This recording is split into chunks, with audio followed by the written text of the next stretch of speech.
Hello, everybody. I have a second computer so I can see. Hopefully we will be live on YouTube at this point. It's still saying it's connecting to the live streaming service. You never really know when it's actually going live. So hopefully, yes, I see the YouTube feed. So welcome YouTube. It's Clear Vision Wednesday time. And today is really a topic that's such a core principle. And before I forget, I'm Claudia Mühlenweg. I'm the creator of the Natural Clear Vision Method, which is based on the Bates method. And one of the core foundational principles of the Bates method, but really of eye anatomy, is this principle of central fixation or central focus, which is really how the retina is designed. And sometimes it's called visual fixation, or sometimes it's called central focus. There's different names for this. But the idea is that and we will dive deep in this into a second. I have a slideshow for you. It's a really comprehensive look at this topic. However, I just said to my tribe, I feel like this is a topic there's always another way to look at it. There's so many different ways to look at it. So basically, let me share my screen. Let me actually move my presentation over so that you can not see my own YouTube video, and share my screen. This is always, once it's going, so you should be able to see my screen with a little beautiful water flower, and then I will play the presentation. And now it should just show the screen, the image. Actually, let me do the play on the other computer so I make sure, yes. Okay, so central fixation in eyes and mind, how attention, fovea, and focus converge. And this is just a quick medical disclaimer that I usually forget to do, but just know that I'm not a medical doctor. This is not intended to replace traditional vision care or regular checkups. So this is an educational presentation based on my experience, my learning, and my own understanding of vision. That's what this is. So let's look at what a central fixation means. And this is from a website. It's actually called Central Fixation, which is a Bates-centered website. And they wrote, central fixation means seeing best where you are looking. The eye with normal vision sees one part of what it looks at best and everything else worse, in proportion as we move away from the point of maximum vision. Now that might seem a mouthful, and we're going to look at all this. So no worries if you don't quite get that yet, but we will. So this is an illustration of the back of the eye, and the little dot, that little pimple there, is the fovea. And this is really why when we're talking about central fixation or central focus, this is really the spot in the retina where we have that perfect vision, where we have the ability to perfectly see clearly. And you've probably all seen these drawings, maybe in school, but basically we've seen this in so many different forms. But the concept is that the light comes in, and then the cornea and the lens bundle the light, and then it gets projected onto the retina in this kind of single dot. And this is exactly what the fovea is. And this image is also talking about near point and far point. That's not so important right now, but look at this little spot where the light rays converge on the retina. And here's another image of that. And this is the fovea. Again, it's a teeny tiny spot about the size of a pinhead. And 1%, it's only taking up 1% of the retinal space and 50% of brain processing. So this is where where our mental focus, our visual focus is. That's where we have the most attention on. And this is occupying about 50% of the brain processing. And that's pretty crazy, right? When you think about it, 50%, because this is another illustration that I thought was helpful. When the dark blue where the arrow goes, right? That's this kind of thing of the fovea. That's the center of your vision. Now we do have the rest of the vision, right? Which is peripheral vision. And the light blue there is the far peripheral vision, which would be all the way to the sides. Depending on your vision, you might not have 180 degree. Some people have more than 180 degree. We also have top and bottom peripheral vision. This is more looking at the sides here. And obviously we have, the peripheral splits itself into the near peripheral vision, the mid peripheral vision, and as I said, the outer far peripheral vision. Now, when we talk about central fixation and having our central focus and having the best, clearest, sharpest vision there, we still have vision obviously in the peripheral, and we have better vision in the near periphery than we have in the far periphery. So there is not all periphery is equal, so to speak. So I hope this makes sense so far. And this is an interesting thing. Let's look at central focusing here. When you look at the cross with both eyes, and notice when you look at the cross, and maybe you can go further or closer away from the computer, just kind of check, but you should really see that cross or that plus sign a whole lot blacker, sharper, better than the dot if you keep looking at that plus sign, right? And this is a fun little test. We actually have a blind spot in the retina. That's not the topic today, but I think it's always fun to do. So cover your right eye with your hand and keep looking at that plus sign, and then move a little bit in and out of the, and there will be a time where suddenly the dot is gone. It's completely gone. So cover your right eye, look at the plus sign, and then move a little further or closer away.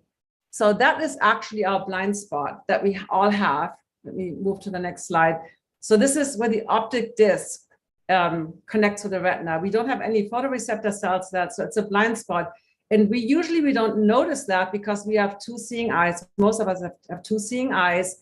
And that's why also the optic disc is not, or the fovea is not in the center of the eyes, because how our eyes work together, so that we don't usually notice this blind spot unless we cover one eye and we have that exact distance where we do have the blind spot.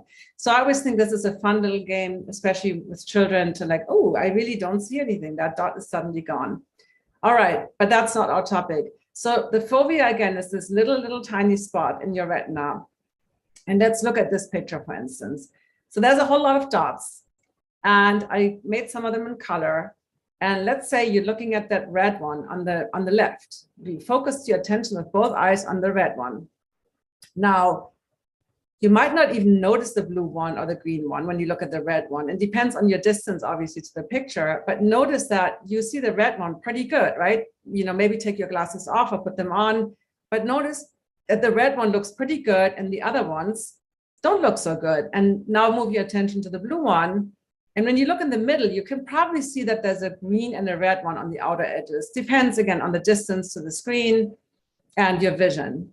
But notice that you don't see them as well. Like if you really want to see the red one or the green one really well, you would shift your attention to that one. And now look to the green one and notice, again, depending on your distance, you might not even notice that there's other colorful spots or dots in there. Now, the same principle applies when they're closer to each other, but now it's a little bit more challenging to maybe notice that let's say you look at the red one, that you see that one best, versus the other ones you might not see as well. And of course, again, think of your near periphery. When you look at the red dot, the blue and the green one are in your near periphery. And a lot of the other black dots are also in your near periphery. However, the farther away you go out to the outside, that's the grayer the black dots will look, the less clear they will look, the blurrier they will look. So again, you might not get this right now. We have a whole ton of different practices and explanations on how to get there. So let's look at if you do not have perfect vision. And refractive errors refers to errors like farsightedness, nearsightedness, astigmatism, where basically the refraction of the light is causing a blur in the retina, and not an eye disease like a cataract, for instance.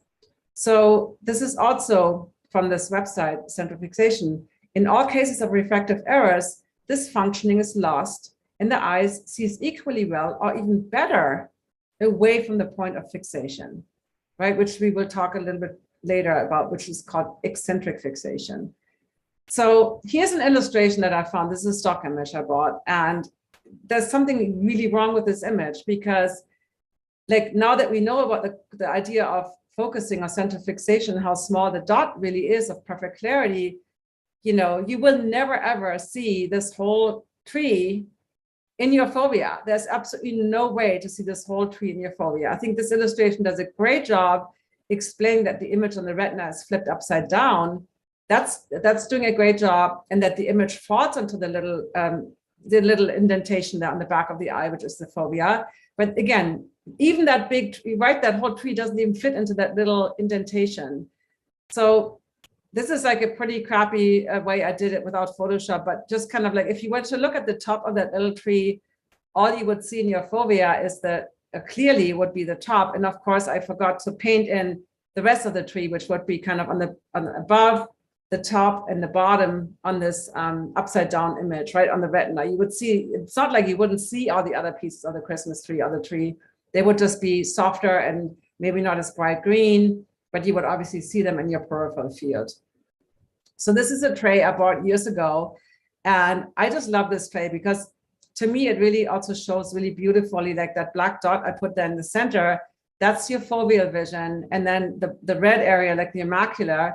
And then the further you go away, you get to the outer edges of your retina. And I know, like we saw earlier, the fovea is not directly in the center of your eye, but let's forget about that for a moment and look at just one eye and pretend it's in the center.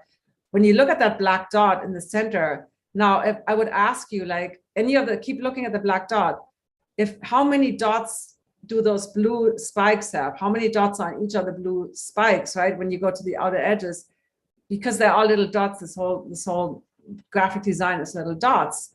So you would not know unless you actually move your attention to the blue dots and any of those spokes up there and be like, okay, let me see how many dots are there, 6 or something like that.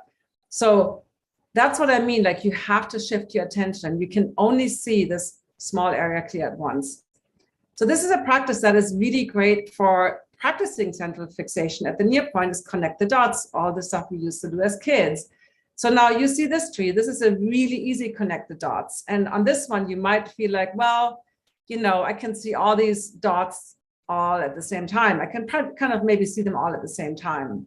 But look at the one inside the star. And now tell me, keep looking at that. And now tell me, what is the last number on that finishes the drawing, right? You wouldn't know unless you actually look down and you're like, oh, there's a 10. So, and obviously, if you get into a more complicated, tree graphic here, connect the dots, you actually have to look around to even find the one. Where do you start, right? There's no way that you would know how many numbers on this whole thing are unless you're moving your attention around. But connect the dots is a great one because it practices focusing on the dot that you're at, but also at the same time, moving your attention to the next one, looking for the 2, the 3, the 4, and so on. And we will talk about that a little bit more later, why we cannot fix. And that's the one thing I didn't like about the term fixation. It sounds like you have to fixate your eyes. You cannot move them. And that's exactly the opposite of what good vision is about. You would always move, just like you do with connect the dots. You would be at the one, but your mind, your attention, your focus would already be looking for the 2. When you're at the 2, you would be already looking for the 3. So you're always moving. So let's look at this infamous first letter on the Snellen chart, right? The E. And when it comes to central fixation, a lot of times, this is where it eludes a lot of people, where I'm like asking, look at the top right corner of the E. Do you see that blacker or better than the rest of the E? And a lot of times if I have somebody, let's say with high myopia, they would be like, no. And in fact, when I look at the top right, the bottom left looks better, which is eccentric fixation. Or they would say, well, the whole E looks black and sharp to me. I don't see any difference in any part of the letter, no matter where I look. So this is a way of simulating this. But so if you look at the top right corner of that E, I put a little black dot there. And of course, the letter would not look that gray. I just did this to illustrate the point. And of course, the area closer to the dot would be blacker than, let's say, the bottom left corner. There would be it's not equally all like that. It's not like, this is kind of a fake, how do I say this, illustration to kind of show when you have that concept of like, there's the little dot. This is, by the way, a practice that I also recommend, imagining a little black dot inside a black object, as if you use a Sharpie or something and you put a little black dot inside of the black letter. So here's a way, like, let's assume you get this idea. You see this E, you look at the top right corner, and you notice that you see that it's just a little bit blacker or sharper. And this is where you can put glasses on or take them off, notice the difference. But, that's why I like to say we see it better versus clearer, because if, let's say, your vision is not perfectly clear, then it's, then you'd be like, well, nothing is clear. So look at the top right corner and notice that it looks better. And if you have clear vision or you have your glasses on, then it will look actually sharp. And while you keep your attention on that corner, yet we're not moving your attention anywhere else, notice that the bottom left corner, right, is not as black, sharp, clear, seen well. Now, once you get this, let's assume you get this, Like this is something that Dr. Bates found helpful. It's like, okay, but people, okay, I see it when the letter is this big, I totally get it. Now use, pieces of white paper and make, I'm just basically put some boxes on top of that E. It's the same E, I just covered part of it up. So now you made it smaller. You're like, okay, I still see the top right corner better than the bottom left corner of that letter. All right, then let's make it smaller. Okay, I can still see the top right corner better than the bottom. And then you make it smaller and smaller and smaller. So to the point where you get to a teeny tiny square. And then again, this is the same E. I just covered it up on the slide here with white boxes. So another way that some people find this helpful to notice is the two thumbs, where you put your two thumbs up and you put them pretty far away from each other, maybe a foot and a half, or maybe even 2 feet. Go really wide. And, usually at that point, everybody will, maybe I don't even see my second thumb. Maybe I just see the one that I'm looking at. And then you look at that one, the right one, you notice you see that better. Then you look to the left one, you see that better. And maybe then close your eyes and confirm in your mind that whatever thumb you looked at, you saw better. And again, maybe you didn't even notice the other ones if they're that far away from each other. And then you move them closer, right? Like you continuously move them closer. You can have all these steps in between. This is just a few steps, and continue noticing that the letter that you look at, and not the letter, I'm sorry, the thumb that you look at, you see that better.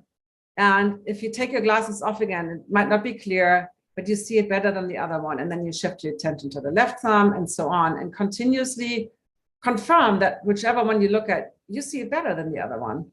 And then at the point you have them all together, and maybe even have little dots on your thumbnail, on your nails or something, but look, be aware. And if you don't get it, if it's that close, you can always go a little bit wider again. But this is that you see my little Eames wardrobe in the back there. That's also a great one to practice this, right? It's like where you have the colorful dots and you notice the dot that you're looking at, you see that one better. All right, so that is basically one practice that you can do. I will show you a whole lot more where you can practice this. So I talked about this a little bit earlier already. So the idea of central fixation doesn't mean that you fixate it. You kind of hammer your gaze into one point and you don't move. Because our mind wouldn't let us, first of all, and our eyes would be a massive strain if you try not to move your eyes. So this concept of central fixation always goes hand in hand with quick, rapid eye movements, because our attention, our mind, our monkey mind, and not just the monkey mind in a bad way, but our mind always moves attention. It's really hard to look at one point for a long time. Try that without moving at all. It's basically impossible. It will lead to massive strain. So again, this is some central fixation, and I just love the way they worded it. The eyes are dependent on movement. Any attempt to fixate the eyes for more than a second or so will result in some blur and loss of vision. That the visual sense is completely dependent on movement is a well-known physiological fact, but usually an overlooked one when it comes to regarding visual troubles. For people with good eyesight, when they regard an object, it appears to pulsate or to move in various directions, from side to side, up and down, or obliquely. This apparent movement is due to the shifting of the eye and its direction contrary to its movement. So I know, again, that's a mouthful, but basically it's the idea, because your eyes are shifting, and even if it's just a nanomillimeter, because your eyes are always shifting a little bit, they're never frozen. That's why you become aware that things seem to be moving. And again, in the beginning, you might not notice this. You might only notice this when you do big movements with your eyes. But the better your vision gets, the more you become aware that, because your eyes, again, always move. Again, this is like the higher level. And this is why it says for people with good eyesight, right? When you always notice things moving. So I want to talk about a few more practices that you can use to help accomplish this. So one of them, we already talked about connect the dots. Connect the dots is great, obviously, for the near point, right? If you are maybe farsighted, or even if you're nearsighted and you still need glasses for reading, for instance, connect the dots is a really good one to do without glasses. And again, maybe obviously you have to be able to see the numbers, and maybe you wear weaker glasses, or it depends on your situation, but practice, shifting your attention from one number to the next and noticing that the dot that you're at right now, you see that better, and then your mind is going to the next one and you see that one better. So you always continue to move. And the other practice that I like, this is for distance, is what I call scan and count. And this can be done birds on a wire. There's so many objects, you can just count. And by counting, you will always move your attention from one object to the next as you're counting it. You're not trying, you wouldn't look at all these birds in one go and be like, okay, there's like, I don't know, 32 birds on the wire. You would be moving your attention. And this is a video I shot from my natural vision program. I was in a botanical garden and there was so many objects, and I was just, filming like here, these I forgot what you call these wooden tracks. Maybe they're just called tracks, but you can count these wooden beams, and you notice that the one that you're looking at, you see better than the other ones, or the trees. Or there was this beautiful house in this botanical garden, had these ornaments here, like almost like icicles. And you scan and count, you move 1, 2, 3, 4, 5, and you continuously move your attention and counting them. So you can do that with anything in nature, at home, with letters, with fences, with, there's countless objects all over the place, windows in a house, a skyscraper, it doesn't matter what it is, but you're counting. And when you're counting or moving your attention, you already automatically practice this concept of central fixation. Now, another one, we already practiced this a little bit, the black dot imagination, which we talked about it with the E on the eye chart. So that one, don't start with black letters because they usually cause the most strain. But how about, imagining a field of poppies, or actually being in a field of poppies? And poppies actually have these black, I always forget what they're called, but the little black, where the bees go, what is it called? I forgot. But you know what I mean? Like you can imagine there's a black, or here a sunflower, it already has black inside. So maybe imagine there's a really black dot or black sunflower seed in there. And inside the black, there's one that's even blacker. And Dr. Bates talked about, solving his own presbyopia. He had a painting of the caves of Gibraltar in his office. And he imagined that in these black little holes that people in there, and because they're in the shadow, they're really, really black. So, imagining there's something blacker, even blacker inside the black.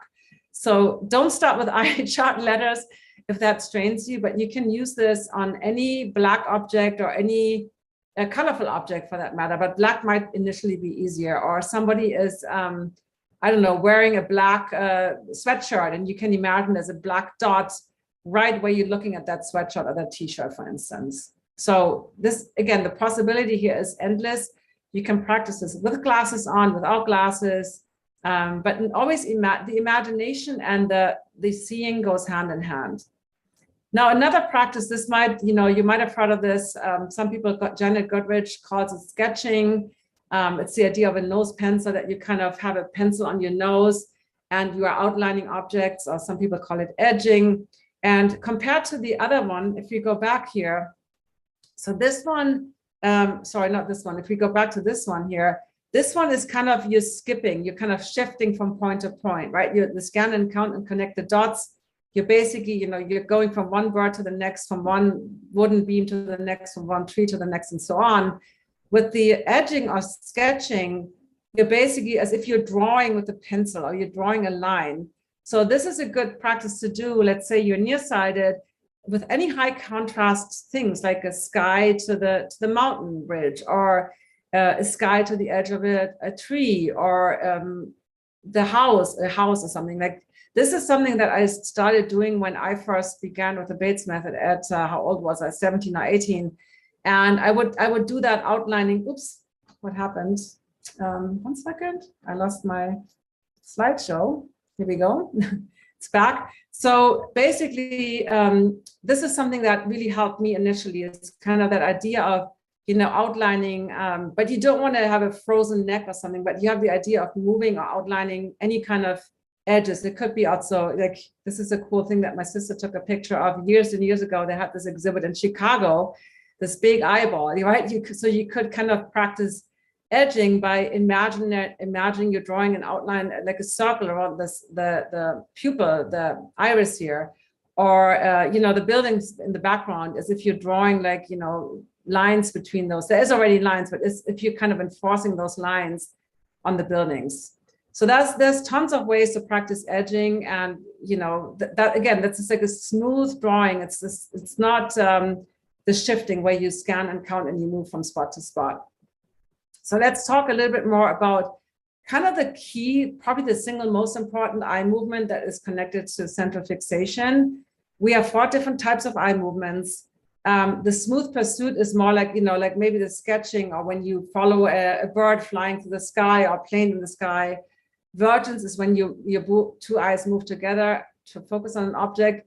And vestibulo-ocular movements are basically, if you were turning your head to the side, but you would keep an object and attention in the center, your eyes would move the exact degrees to the right. Let's say that your head moves to the left. So it's basically about like your eyes are adjusting to the head movements.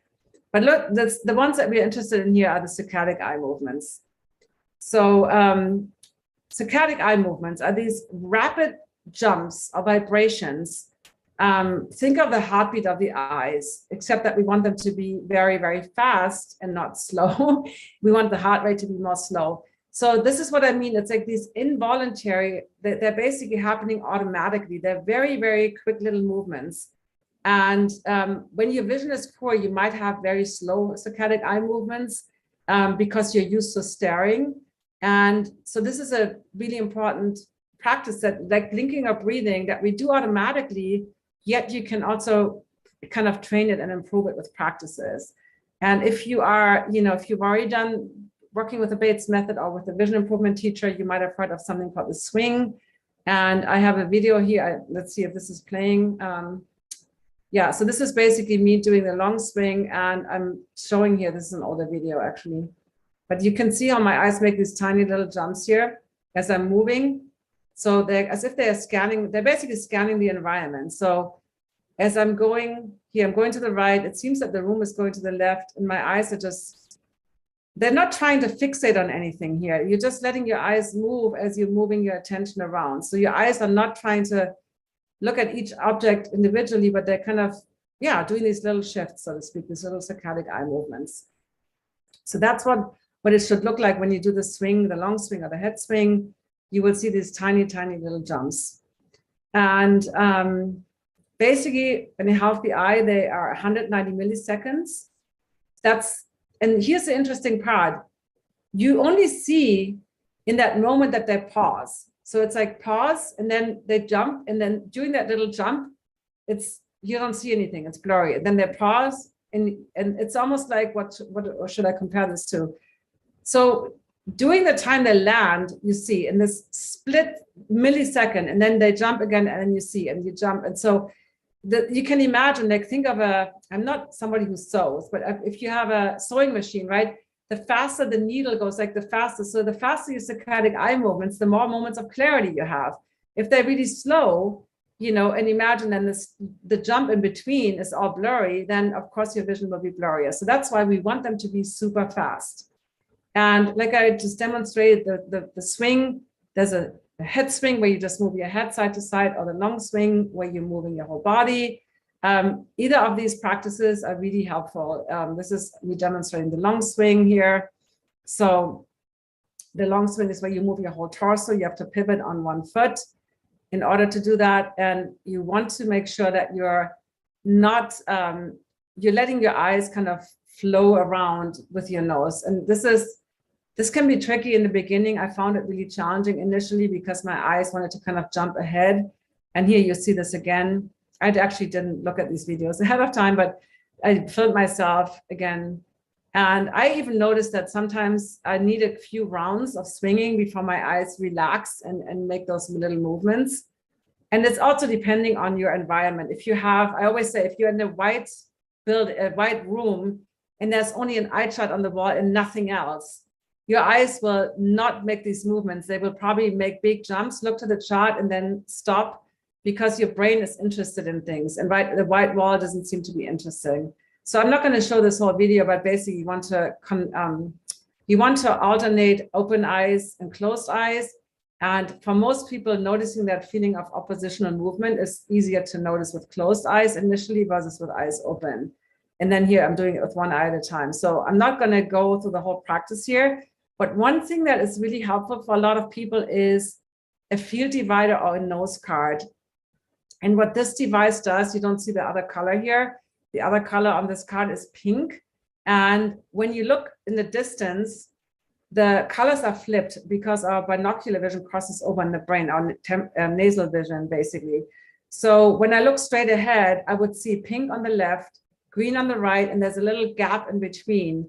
And when you wear this kind of field divider during a swing, it helps your eyes stay centered with the nose versus, skipping ahead. So that's because this is a tendency. Our brain is, always interested in what's coming next. So a lot of times when you do the swing initially without the nose card, you might notice that your nose is, let's say, pointing at 160 degrees, but your eyes are already at 130 degrees. The eyes are already way ahead, or they get stuck on some interesting object and are lagging behind. So a field divider is a really helpful thing to use for the swinging practice. All right, so I want to talk about, so open focus is something that was coined by Jacob Lieberman, who is a fantastic vision teacher. He is a former optometrist who got rid of his own myopia, and he coined this term open focus. And I want to share a little bit about why I think it's a helpful practice, but also why it could be not a helpful practice. And you really need to know what you're doing. So let's look back at this diagram, right? This is our peripheral field in a healthy eye. You have this whole 180-degree peripheral spatial awareness. And when we are stressed, let me go back a little bit into nervous system, which we haven't talked about today. But when you're stressed, your peripheral vision shuts down. Think of this as like one of those beautiful fans, the little handheld fans that you can kind of collapse. So think of that like if you're really stressed out, you would only have that dark blue area. All the other stuff would be gone. If you're in total flight or fight mode, you wouldn't even know to have any of the light blue or the middle blue. You would probably just have that center, the tunnel vision kind of field.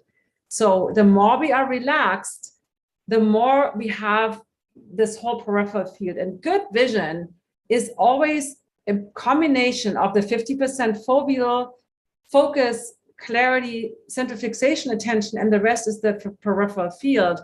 Now, when we are mentally focused, we tend to not pay so much attention to the visual field.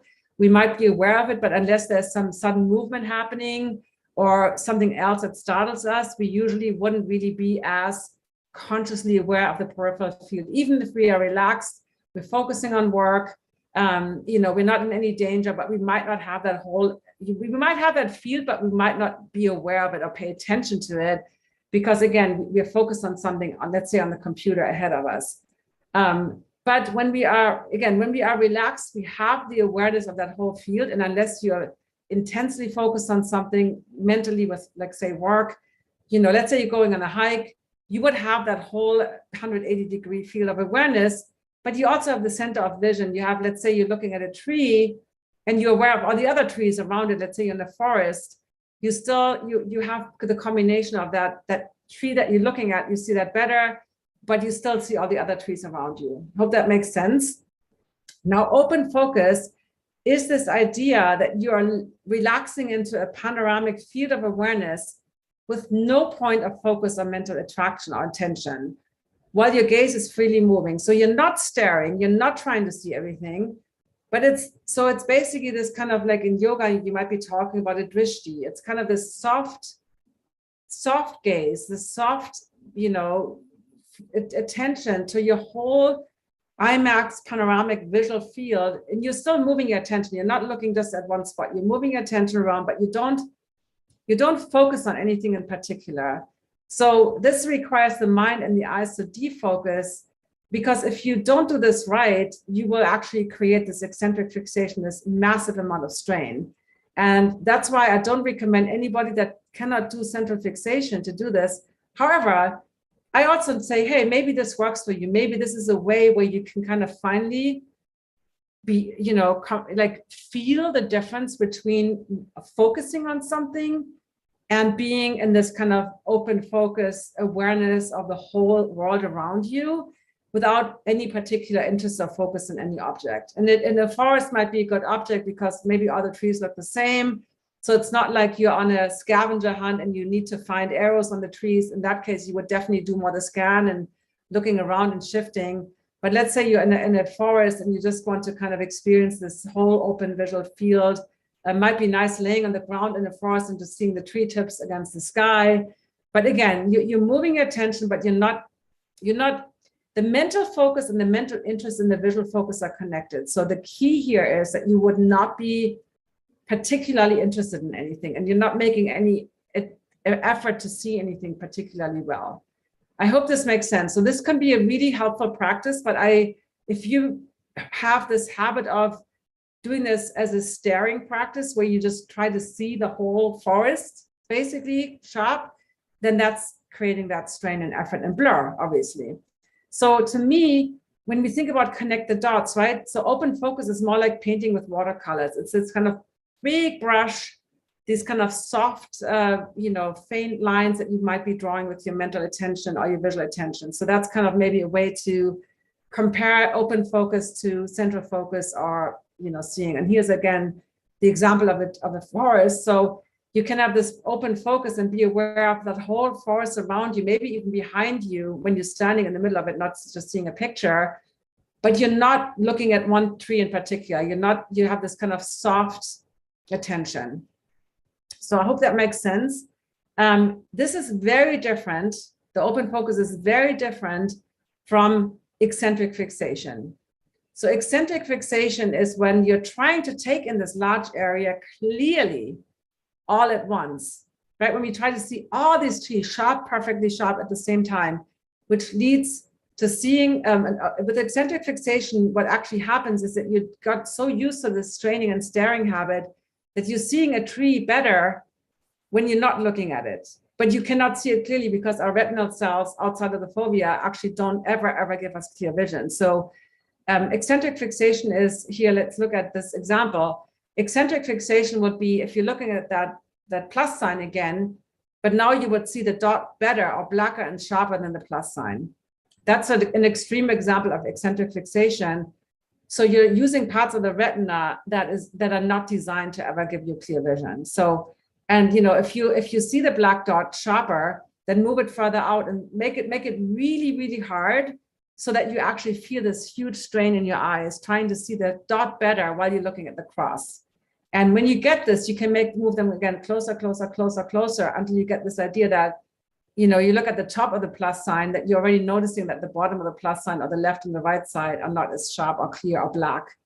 So the only time, here's the one exception to this whole rule that I was talking about, the only time we actually can only see with eccentric fixation is at night, because we don't, and I didn't really talk about the cells that much, the anatomy of the eye, but in our fovea, in our macular area, we only have cone cells, which give us that sharp color, clear vision. In the outside of that area, we have a mix of cone cells and rod cells, but on the outer peripheral vision, remember my tray, right where the blue is on my tray, that's where we only have rod cells, and rod cells never see sharp, they only see black and white.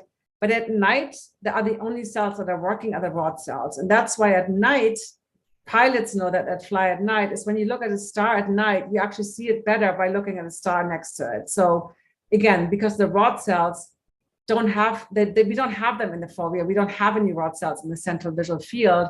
So we have to use parts of the retina at night that are not able to see color or sharp. But and stars are illuminated, but that's the only time at night where you actually see better when you're looking at a spot next to the spot that you want to see. So that's the only time. So I promised we wanted to look, and this is kind of the conclusion of the presentation here. We wanted to look at central fixation or central focus in the mind. And this are my favorite examples because most people immediately get it.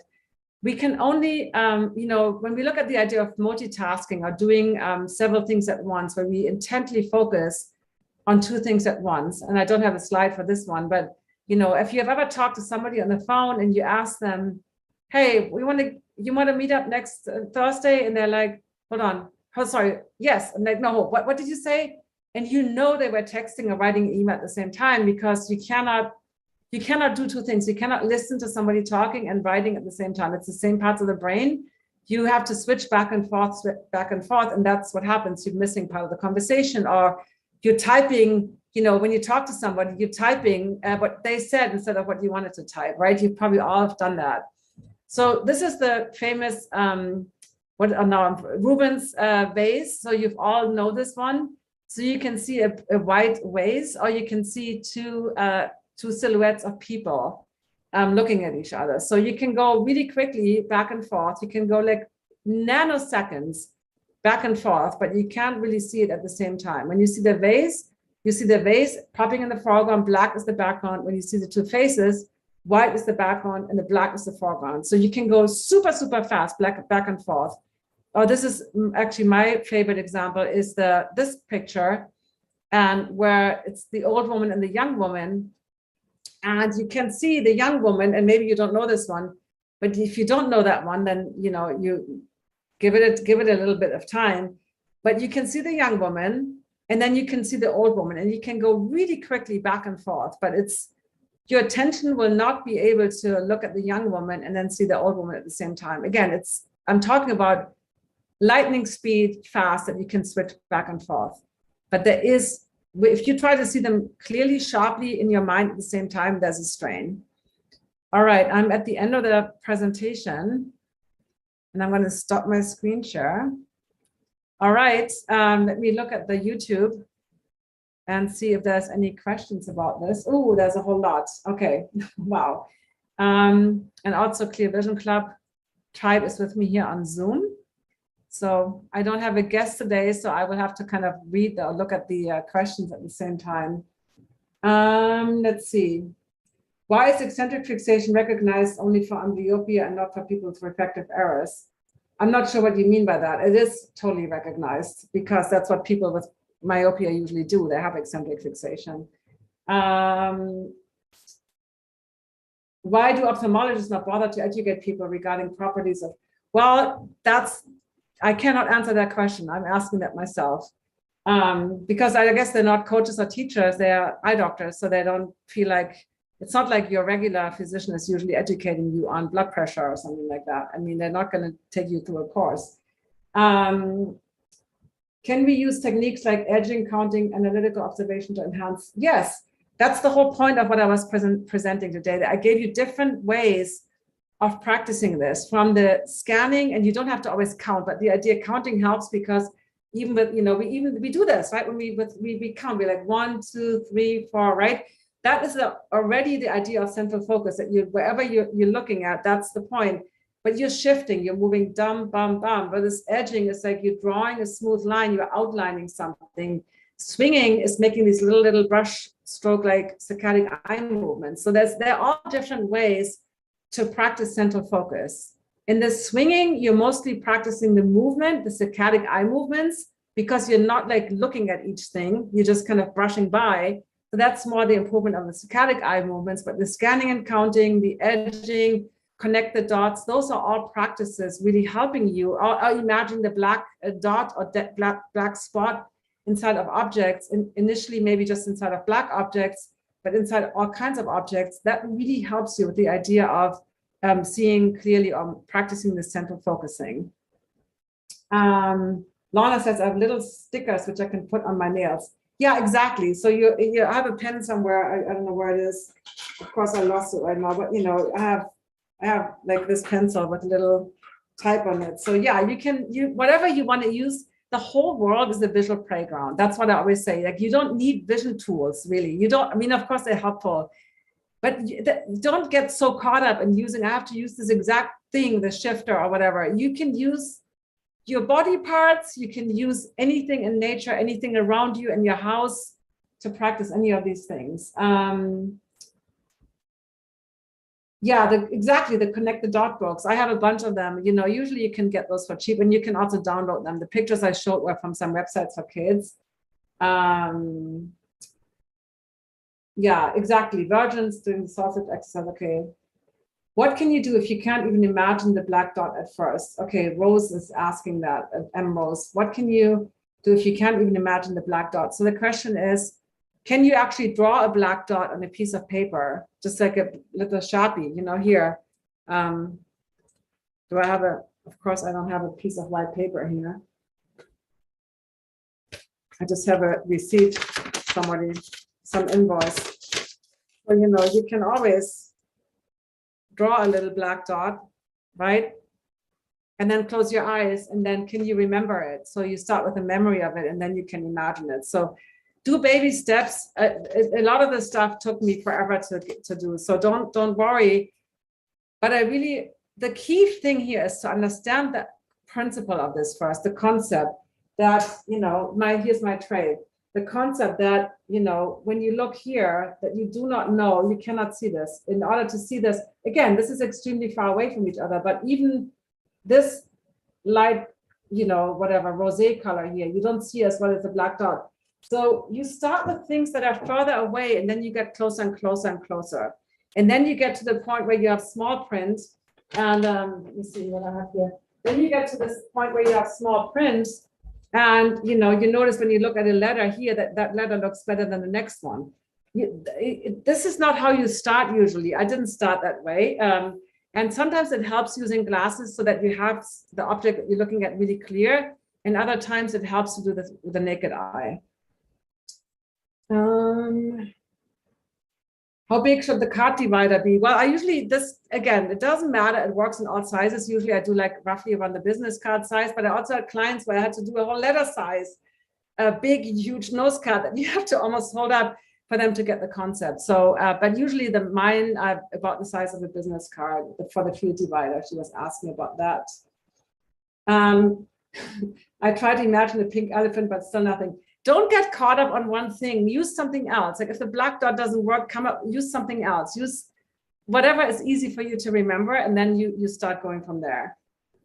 You don't see the old woman. Okay, Karen. Yeah, I can go back. So you would here. Okay, let me see if I have the image again of the old woman. I might be too much work. Actually, let me see if I can just share my screen without going into the play mode. So here's the image. So basically, let me see if I can make this a little bigger. Here we go. So see this black line here at the bottom? That's her mouth. And then the chin is like a witch's chin, this kind of pointy chin. And then what the face was of the young woman, or the edge of the chin here, that's the nose of the old woman. So I don't know if you saw it now, but yeah. These are always fun, these kind of visual illusions. So I think we are good on YouTube. But basically that's the idea, is that you can shift really quickly back and forth between these images, but you can't really see them clearly at the same time in your mind. Okay, got it. Yay, Karen. Oh, awesome. Okay, so if there's no more questions on YouTube, we will close the YouTube live and Clear Vision Wednesday. Thank you so much for attending. I hope this was helpful. This will stay on YouTube. This is the same URL. Please share my YouTube channel, follow me, subscribe, share this with other people that might find this helpful. And when you do subscribe, click the little bell icon on the YouTube channel, and then click always notify me, because then you know that I go live every Wednesday, except in 2 weeks. That's one time I'm not going live, but I'm going live, and then you see it pop up. You get a notification like you would get on Instagram or Facebook that I'm live. When you subscribe and you click the bell and you click always notify me, you're on YouTube. So that's a great way to not miss anything. And next week we have a great guest, my colleague Barry Ocketel, who helps you to clear blocks from seeing clearly, because sometimes there's a reason we don't want to see something clearly. And he's I don't know, I call him a magician. He's using energy work, but he actually helped me clear some blocks. And it's like, cannot explain how he does it, but it works. That's all you need to know. So even if you don't believe in this stuff, come anyway and see what happens. I'm sure it'll be magical. So, all right, YouTube, I see you next week. Thank you. You're so welcome. All right, we will go back to the Clear Vision Club on Zoom, and then end the meeting there and have a little Q&A inside my Inside Circle. If you're interested in the Clear Vision Club, let me know. Just send me an email to support@myholisticvision. And this is a membership that anyone can join.